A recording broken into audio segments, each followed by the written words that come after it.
Hello there, ladies and gentlemen. I am Citizen Napoleon, once again coming to you from a mild summer day in the south of Japan, and I am playing Front Mission Gun Hazard, which released in 1996 on the Super Famicom. It really surprisingly never came out in America, and I can't for the life of me figure out why, because it's a really good game. See here, I'm on a map. I will show you. It's kind of an action RPG produced by Square, published by Square, but developed by this. I looked on Wikipedia and it was developed by nobody that seems to exist anymore. Nobody that seemed to warrant a Wikipedia page. See, I've got a mech on the bottom right. I'm just gonna fuel him up, get my HP back. And now it's time to deploy. I believe I'm close to Switzerland right now, if that helps you out to my location. You're on a futuristic version of the planet Earth. I believe the year is 2060 or something. I got a little laser. That's a special weapon that I got equipped. I had to purchase it myself. I played this for a couple hours before doing this stream, just because I wanted to get familiar with the game. I picked it up for literally $1, well, literally 100 yen. At a hard off, as I am wont to do. I like to go. There's an old video game store. Well, it's not just video games. It's got electronics and instruments. I go for the video games. It's a store in Japan called Hard Off. Maybe if you've been to Tokyo, you've probably been to a place called Book Off, which sells videos. Like DVDs, video games, like recent-ish video games, like PlayStation 4, PlayStation 3, like current-gen kind of stuff. The one in Tokyo, I believe, does sell older video games, but I like to go to a place called Hard Off. You might have seen my videos called Hands on Hard Off, where I visit all of the hard offs in a particular area of Japan. And so I like to go there and buy old video games. Sometimes they're good, sometimes they're bad. This one is one of the better ones, actually. And I believe... Oh, come on, guy. I believe part of the reason why it didn't come out in America is because Square was, at this time, transitioning to the PlayStation. Because if I was looking at Square's releases, and... from 1994 to 1996, they actually released a lot of games in Japan. Like, we're talking Chrono Trigger, Treasure Hunter Frontier, Bahamut Lagoon, Super Mario RPG.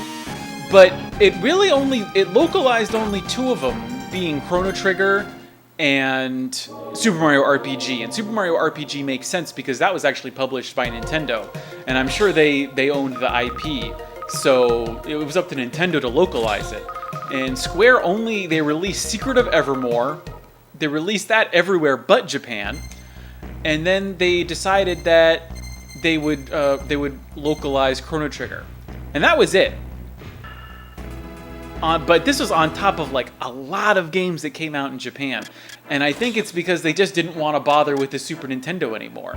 They thought, well, we can make some money off of the Super Nintendo in Japan, but releasing in America would have been a big problem, especially because they would have only been coming out like towards the end of 1996, when the N64 would have been released, and Square didn't want to have anything to do with the N64. As we saw with the transition of Final Fantasy VII from the Super Nintendo over to the PlayStation, and then that came out in January 1997. So it was actually like almost an instantaneous change. Like, I think the last game that Square came out with was Treasure Hunter G, which is, I guess it's an okay role-playing game. Not super great. Can I go up here? So I'm in maybe I should start talking about the actual game now. But, okay, so I can't go that way. You're in a mech. Like I said, the year is 2060. I started out in Norway, or like future Norway. It's called like Bergen. The country's called Bergen. But now I'm in Switzerland, and I got here because this guy staged a coup d'etat and captured the president of Norway, Bergen, whatever, who I was assigned to protect. But obviously I failed, and so now I've got to do something about it. But I hit the select button, and now I'm out on my own. I'm no longer in the mech. And you think, hey, this would be very disadvantageous. But no, I got a little jump pack. And I can pretty much go wherever I want, except for up there, because it's not going to let me. And now I'm just using like a pistol to take this guy out. Okay, if I can time my jetpack right. I do have grenades. I wonder if that'll help me. Nope. Really wish I had my mech now, because you're pretty good even if you're just on your own. You can take out enemy mechs with a pistol quite easily. Unsettlingly easily. But instead, I have to take out this turret. It really sucks. There we go. Okay. By the way, if you wanted to play this in English, there is a fan translation available. It came out 15 years ago. Holy crap. I'm actually starting to look into hacking NES ROMs, because I want to do some fan translations of my own. But I got to get Windows to do that, because all the tools are only available for Windows, and I'm running OS X, which is a bit of a problem. Because all the tools, all the tile makers, all the like good emulators that have debuggers so that you can look at the hex code, that's all for Microsoft Windows, which I do not have yet, but I'm working on it. So if I hit A, I bought a grenade weapon that I can use to launch grenades, which is really good because they're very useful for blowing up enemy mechs when you're by yourself. And you walk really slow. That's very annoying. I believe you move faster if you use your jump pack. So that's why I like to use it. I think it's the same for when you're in the mech. You move unbearably slow. Oh, crap. Okay, is it working? Is it working? Okay, yes. Yes. Got it. It's a really beautiful game. Front mission. So there was actually, okay. So in 1994, I looked this up, the first front mission released for the Super Famicom. And I also wonder why they didn't release that in America, because it's supposed to be pretty good, although I think this one is better. Then this is, I believe, the second title in the series. It came out for the Super Famicom. And it's crazy because the music was done by Matsuda. He did the music for Chrono Trigger, who he composed the music in partnership with Nobuo Uematsu, the guy who composed the music for Final Fantasy. So this game is not only fun, it's very fun to play. I did get to a mission that I thought was a drag, just because it's like you gotta find a key card, and it was really hard to find the key card. But aside from that, this really good action shooting RPG-ness. But there's also the music, which was written by some really popular guys. So it must have been because Square was going with the PlayStation. They didn't want to have to deal with localizing this to the Super Nintendo. So they just decided, fuck it. And now it's literally a 100 yen game in Japan. I guess it sold, well enough to where there are copies in abundance, and even though it's really fun to play, you'd think it costs more, but no, guess not. Don't know why. Because it seems to be the Super Famicom's having a bit of a renaissance in Japan. I think the Famicom itself, the Japanese version of the NES, it's huge. It's doing gangbusters. Like, you can't buy a Famicom, an AV Famicom, for less than like $100. It's about the same as the Nintendo is in America. And by the way, the NES Classic, the Nintendo Entertainment System Classic, was just announced It costs about $60, and you get about 30 games. Among them, Super Mario and Mega Man 2, which I thought is great. Oh, $300. Sweet. I'm really looking forward to the NES Classic. I'll probably pick it up myself. It's got an HDMI port. It's powered by USB. And even though I have a bunch of the games in Japanese already, I think it'd be cool to play them in English. And I just think the kit is really cool. I want to check it out. I'd really love to have an NES Classic controller, because then you can use that with the Wii or the Wii U, which I think is really cool. And the packaging's really nice. It really hits that nostalgic point of, hey, here's the thing that looks almost as if it was released 30 years ago. But, you know, it's coming out this year. Am I in the wrong room? Where am I? Let's see. Aha, okay. Went the wrong direction.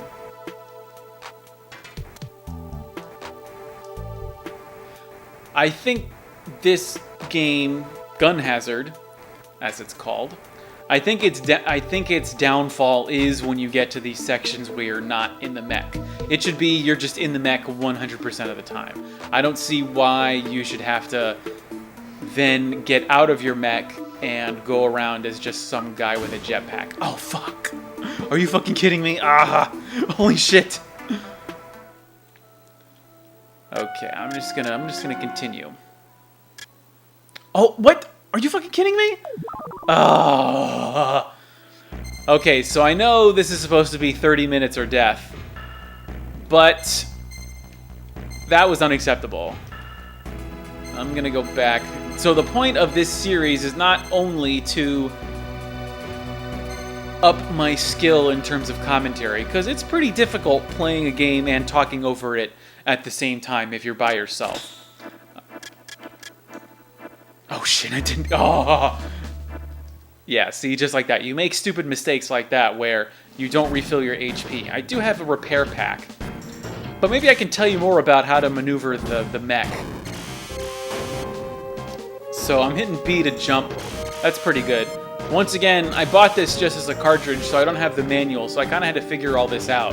I haven't had to use a walkthrough, though, and so I think that kind of speaks to the game's ease of play and how fun it is, where you don't really need a manual to figure out how to play the game. I think if you need a manual to play the game, you're definitely cutting off your audience, because obviously there are some games that are really in-depth, like Crusader Kings or Europa Universalis, which are really good for me, but maybe for other people. You're not looking for a mass market with those kinds of games. So I'm going to use a repair unit. There we go. Oh yes, max HP. Excellent. I'm going to have to go and buy one at the next opportunity, but that's okay.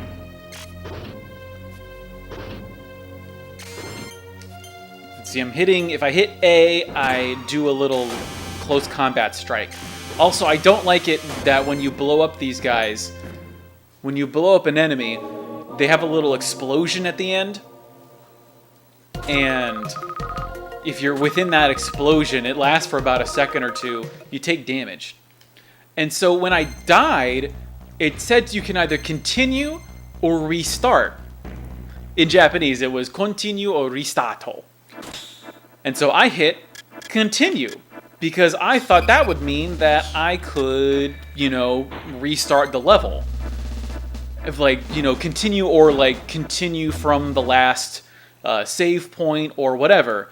But instead, I hit, you're supposed to hit restart, which means restart the level. Continue, I guess, means continue from the last time that you saved the game.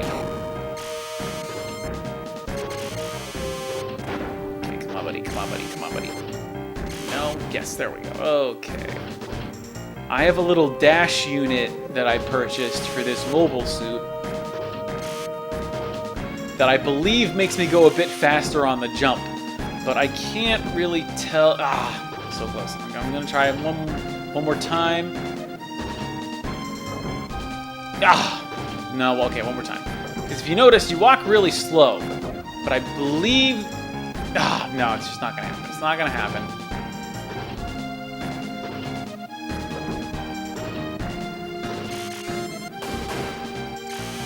Okay, and I hit select to get out of my mobile suit.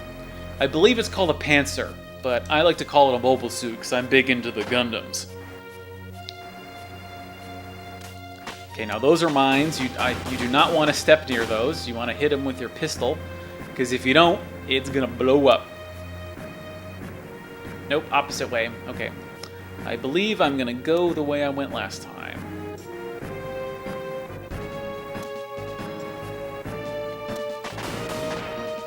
What? Do I go up here? Nope. I remember that's... Okay, yes, once again, I'm gonna have to take out this guy. Okay, come on, come on. Nope. Huh? Oh, you could do... I didn't know you could do that. I didn't know you could walk on the sides of walls.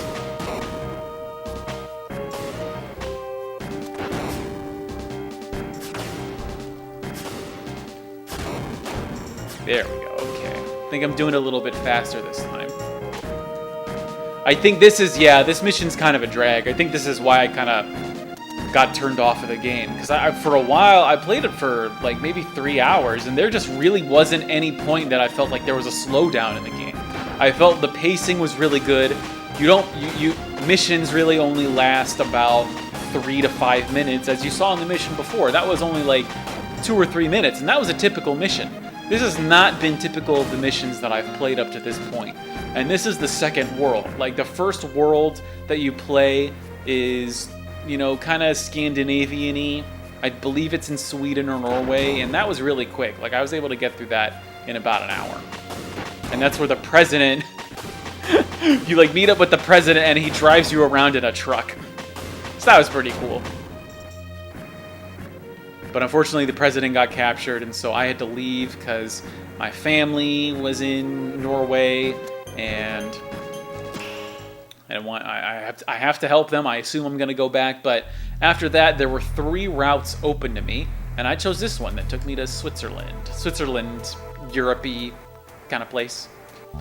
So the story is that there was a space elevator, and the space elevator was not complete. But what happened was in looking for that, in developing that space elevator, they developed a lot of technology.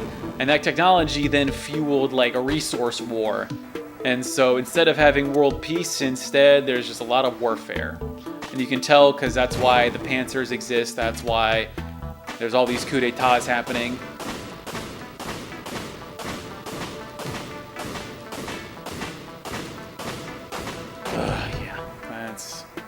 Wish I had like a laser. I mean, maybe there's a pistol that I could have bought, but I wasn't expecting to have to get out of my mobile suit like this. Also, probably should have bought some first aid. Do I have any items? Oh, I do. Yeah, maybe I should use this. That's aid 1. So there's 2 different healing items. There's aid and then there's repair. Aid is for when you're in your human form, as you've gotten out of the cockpit. Or you can use repair, but that's only for when you're in a mobile suit. I wonder if it's a thing to localize, not localize, but when you do a fan translation, do you translate the manual as well? Because, I mean, there are plenty of boxed versions of this game floating around, but I'm sure go for pretty cheap. So, you know, maybe if I find one, I'll scan it. That'd be pretty cool.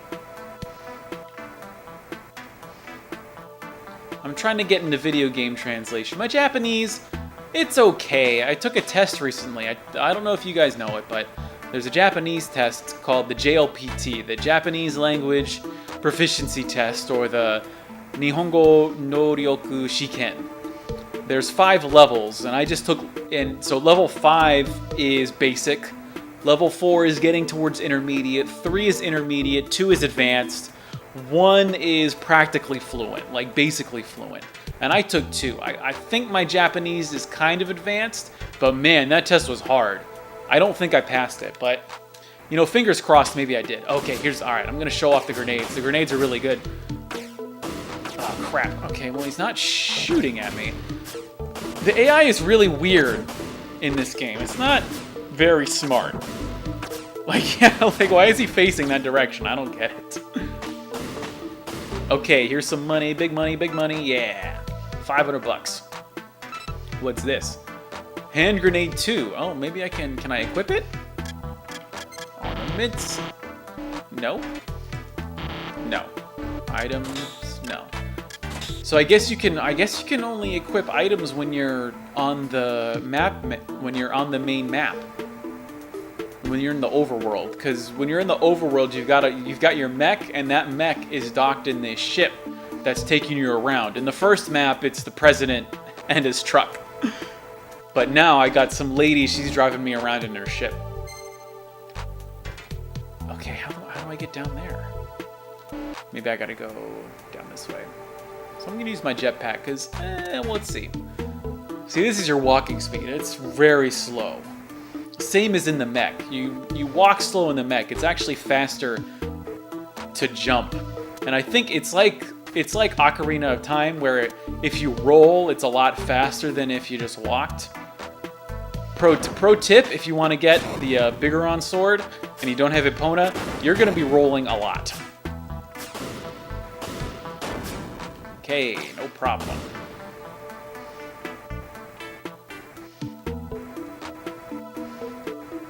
Oh, mines. Anything here?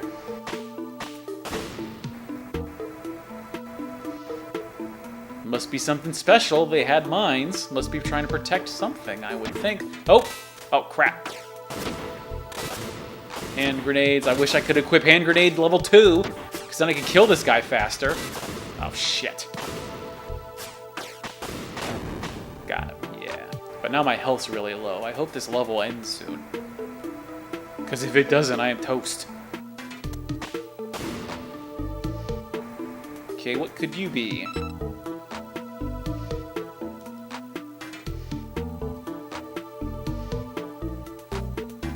Aha, I got the ID card.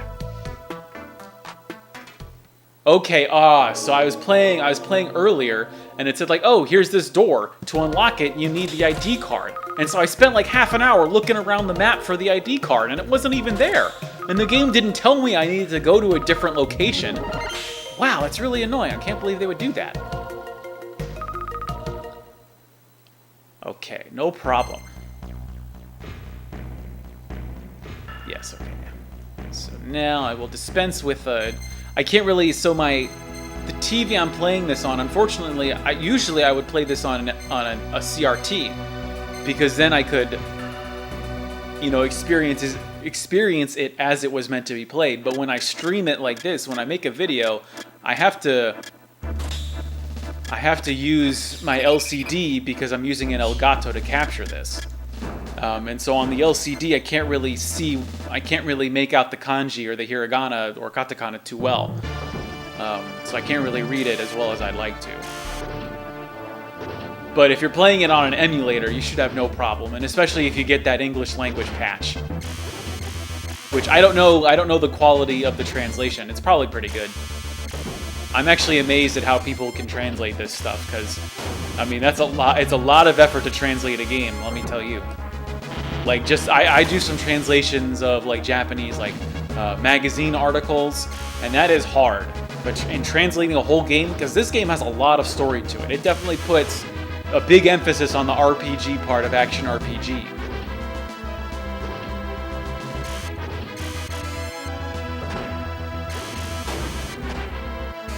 Woo. The melee attack is really strong, but you also run the risk of getting caught in the explosion, which sucks. Whoa, what the hell is that? I haven't seen this before.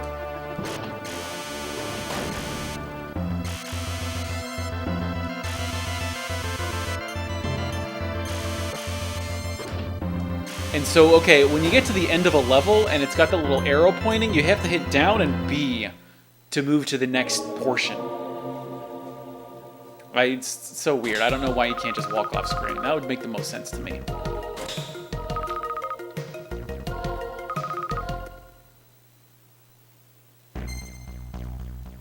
Okay. Oh, no. Opposite. Get me out of here. Okay. So there's no point to that? Because I went to that factory down on the bottom right before, but... Okay, so see, that's my ship. That's housing my mech. I wonder what's here. I'm gonna visit this place and see what's up. that sweet, sweet life.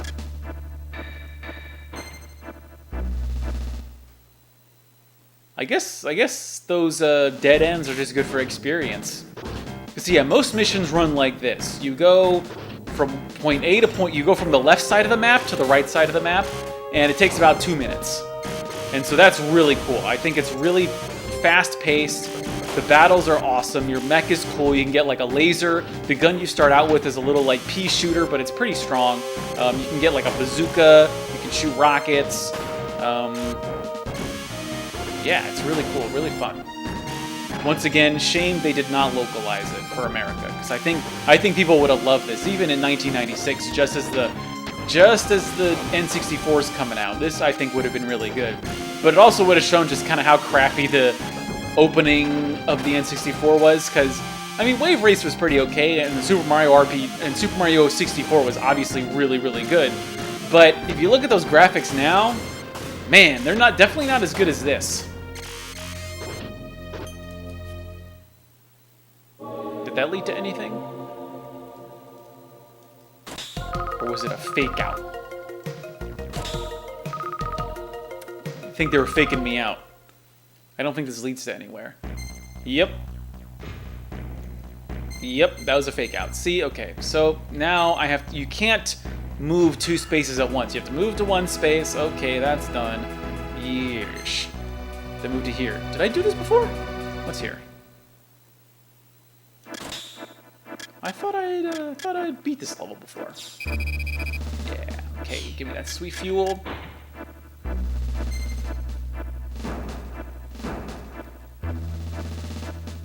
Anything? No. Talking lots. There must be something going on here. I'm fighting anti-government guerrillas. I got here and I was like, "Hey, what's up, guys?" And they're like, "Oh, there's anti-government forces around, be careful." And so I guess I kind of just joined up with the government, not knowing whether or not to trust them. Like, is the government any good here? I don't know. Was this the level I was on? Because, yeah, I played, this morning I was playing, and I believe this is where I got, but it was like, go fuck yourself, you need the ID card. Also, we're not going to tell you where the ID card is, so deal with that. Got a little health, nice.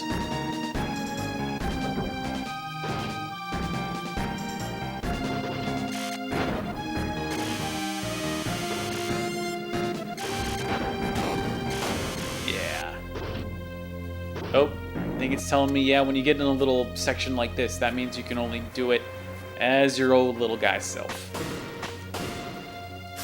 Oh, I should equip grenades. Oh, I'm so stupid. I should equip those upgraded grenades.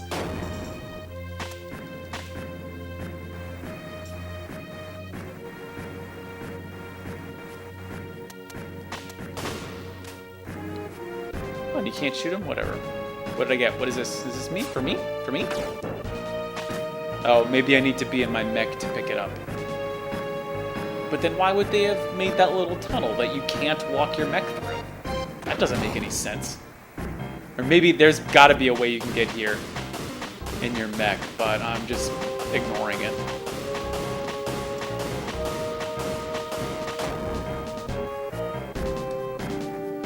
It's a little cool. You can do a little Spider-Man grab of the wall. I only discovered that just now. Well, just now being like 20 minutes ago. Oh yeah, give me the cash. Is this the door? Nope.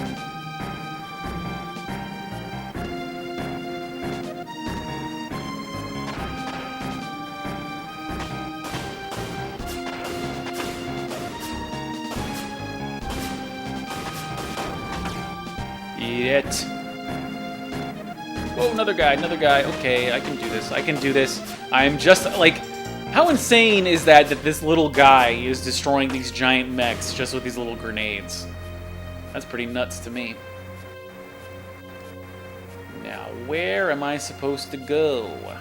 Could be over here. Aha, this door looks suspicious. No. Okay, that was useless. Okay, well, so instead of just wandering around and not talking, it's been 30 minutes. And even though I died, I decided to continue, which I'm not supposed to do because this title of this series is called 30 Minutes or Death. But I hope you enjoyed my gameplay, my little stream of Front Mission Gun Hazard for the Super Famicom. If you made it this far, thanks for watching. I'm Citizen Napoleon. Mahalo.